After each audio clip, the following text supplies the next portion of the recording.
Ethan was only 19, but life had already carved deep lines of weariness into his spirit. While most boys his age were carefree, hanging out with friends or dreaming about their futures, Ethan spent his days working odd jobs, studying late at night, and carrying the silent weight of responsibility for a family fractured years ago.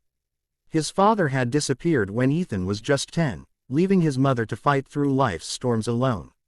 She worked double shifts to keep food on the table, but exhaustion and bitterness had stolen the tenderness she once had. Ethan loved her, but in his heart, he longed for something more, for someone who would notice him, someone who would see the young man behind the tired eyes and restless heart. That emptiness is what first drew him closer to Ryan's house, his best friend since childhood. Ryan's home always felt warmer, fuller, more alive. And there was Claire, Ryan's mother. At 45, Claire had lived a life that seemed to demand constant sacrifice. Her husband had abandoned her years earlier, shattering the family and leaving her to raise Ryan and his sister alone. To outsiders, she was strong, reliable, the kind of mother who always kept everything together. But behind closed doors, when the laughter of her children faded, Claire would sit in her quiet kitchen with tired hands folded in her lap, feeling the gnawing ache of loneliness. She had given her youth, her energy, and her love to hold her family together, but in the process, she had forgotten what it meant to be cherished as a woman. At first, Ethan saw Claire as nothing more than his friend's mom, a figure of warmth and discipline who always made sure he ate something when he visited.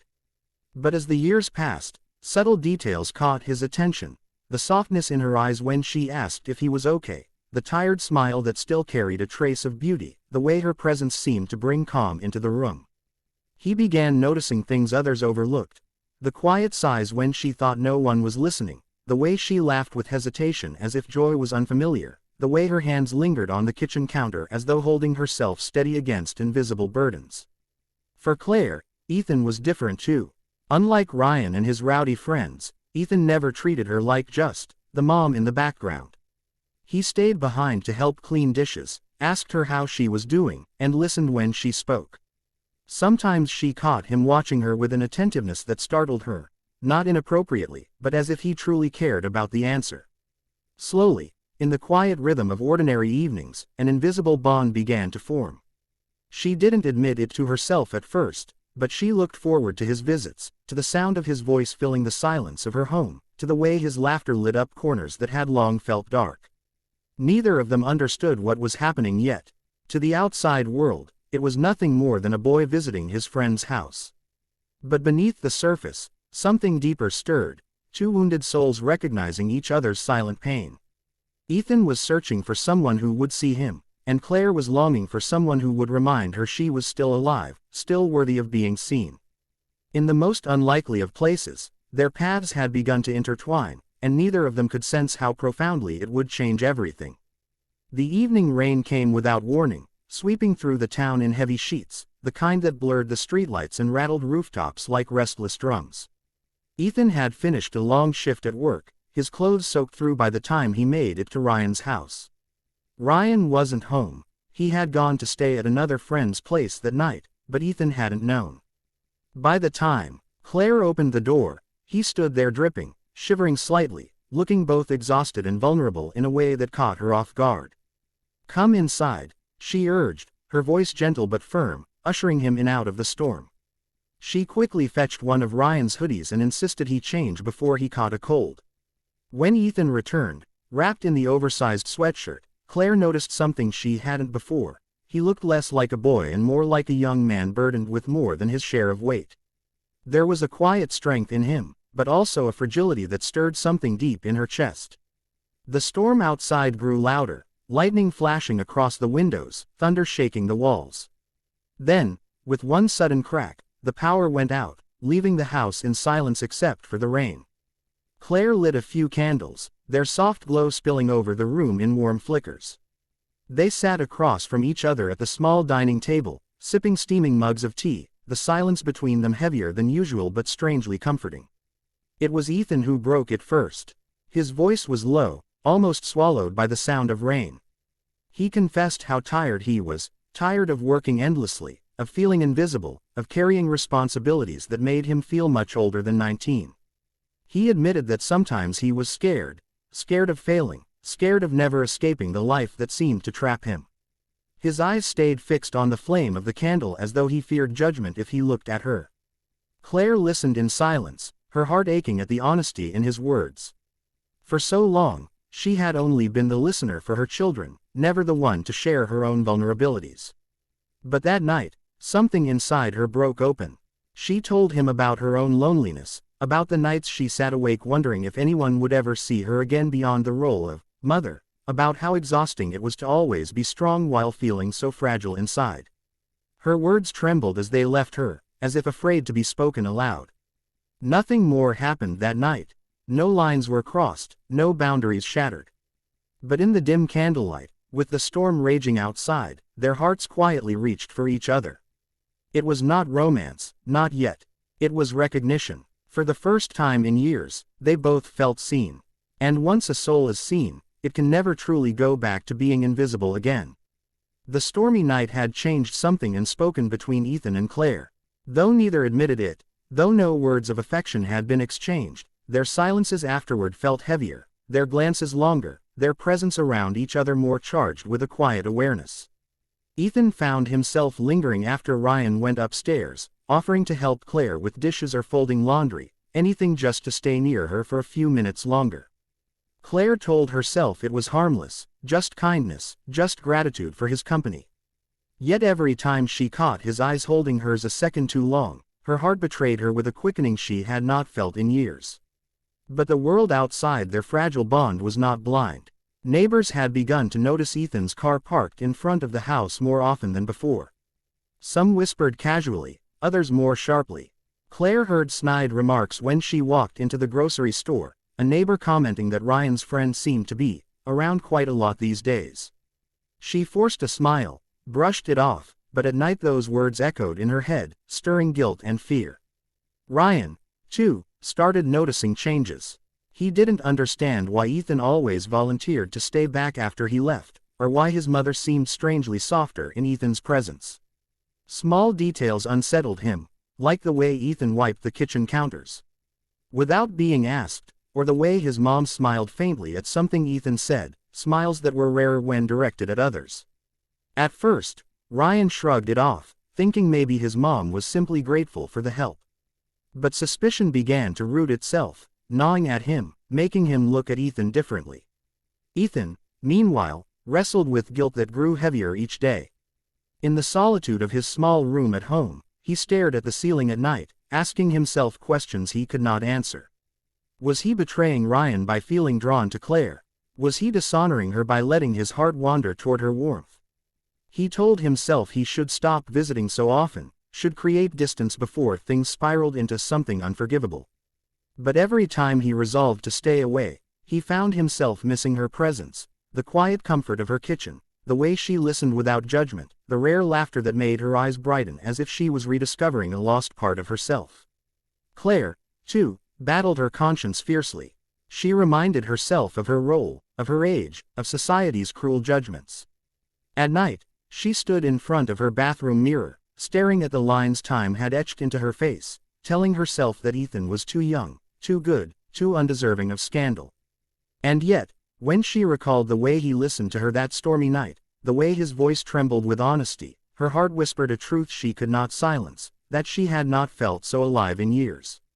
The tension grew heavier with each passing day, an invisible storm waiting to break. Neither Ethan nor Claire had spoken of what they felt, but the unspoken hung between them in every glance, every silence, every act of quiet care. They were standing on a fragile edge, torn between duty and desire, fear and hope. The world around them was already beginning to whisper, but inside their hearts, a far louder battle raged, a battle between what they knew was expected and what they could no longer deny was real. The whispers had been growing louder, not just outside in the neighborhood but inside Ryan's own mind. For weeks, he had been trying to ignore the unease, convincing himself that Ethan was just a loyal friend and his mother was simply being her usual caring self. But one evening, when he came home earlier than expected, he found Ethan and Claire sitting together in the kitchen. Ethan was drying dishes while Claire leaned against the counter, smiling faintly at something he had just said. It was nothing scandalous, nothing inappropriate, yet the warmth between them made Ryan's stomach twist. The smile on his mother's face was softer, gentler, as though she had stepped into a world where she was more than just Mom. And the look in Ethan's eyes when he glanced at her was not the look of a boy at his best friend's mother. It was deeper, more reverent, almost protective. Ryan didn't say anything then, but a seed of suspicion took root so firmly that he could no longer push it away. That night, after Claire went to bed, Ryan cornered Ethan in the living room. His voice was sharp, demanding, tinged with betrayal. He asked why Ethan was always lingering, why he always seemed more at home with his mother than with him. Ethan stammered, searching for words, but the guilt on his face betrayed him before he spoke. He denied nothing, but he admitted nothing either. Ryan's eyes narrowed, his trust shaken, and the silence between them screamed louder than any argument could. Ethan left the house that night with a heart heavier than ever, torn between loyalty to his best friend and the pull of his feelings for Claire. In the days that followed, Ethan avoided Claire. He stopped visiting, made excuses to Ryan, and tried to bury himself in work and studies. But the absence gnawed at him. He missed the quiet comfort of her presence, the way she saw him without judgment, the fragile bond that had given him hope. Claire felt the distance too. She tried to tell herself it was for the best, that it would save them both from heartbreak and scandal. But every evening, when the house grew silent, she felt the emptiness sharper than ever before. She realized she had come to rely on Ethan's presence more than she dared admit, and the loneliness returned with a vengeance. It was Ethan who finally broke. One evening, unable to bear the silence, he walked to Claire's house, his hands trembling as he knocked on the door. She opened it, surprise flooding her face, followed by a flood of emotion she couldn't hide.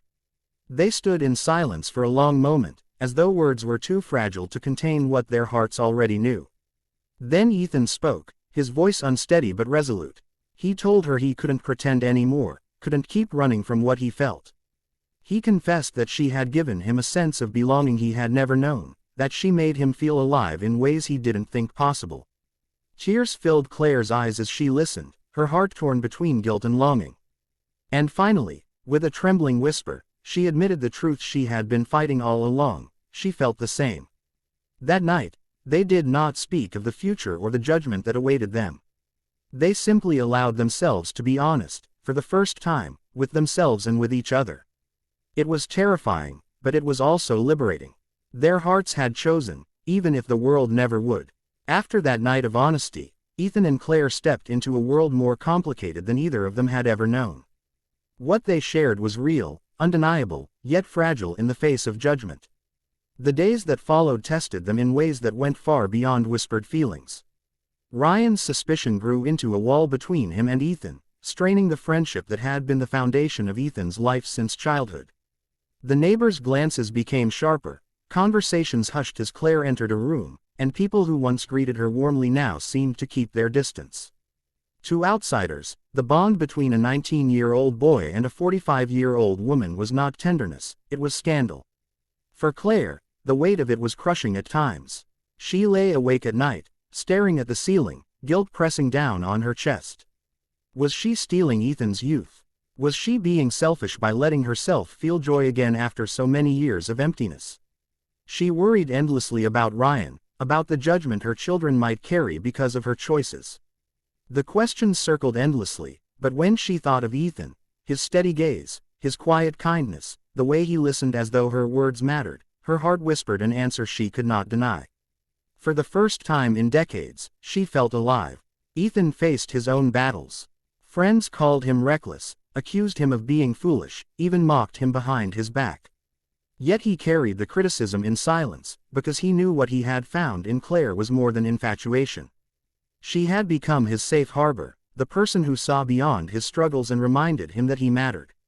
He could not walk away from that, no matter how heavy the world's judgment became. Time, as always, became the truest test. Weeks turned into months, and the whispers did not vanish, but they lost their power. What people couldn't dismiss was the quiet consistency of their bond. Ethan was not a fleeting presence in Claire's life. He was there, steadfast, reliable, showing a depth of care beyond his years. Claire, in turn, glowed in ways her children had not seen in years. Her laughter returned, her smile softened. And even her shoulders seemed lighter, no longer weighed down by loneliness. Ryan's anger was the hardest barrier. For months, he struggled with betrayal, torn between loyalty to his friend and love for his mother. But slowly, he began to see the truth for himself. Ethan wasn't taking advantage of her, he was helping her heal. He saw his mother smile again, saw her face light up with a joy she hadn't shown since before his father left. It wasn't easy, and it wasn't sudden, but eventually Ryan's resentment gave way to reluctant understanding. He realized his mother deserved happiness, even if it came in a form he never expected. By the time Ethan turned 21, their relationship had been tested by storms but had not broken. They still carried the scars of judgment, still lived under curious eyes, but what they shared was deeper than fear.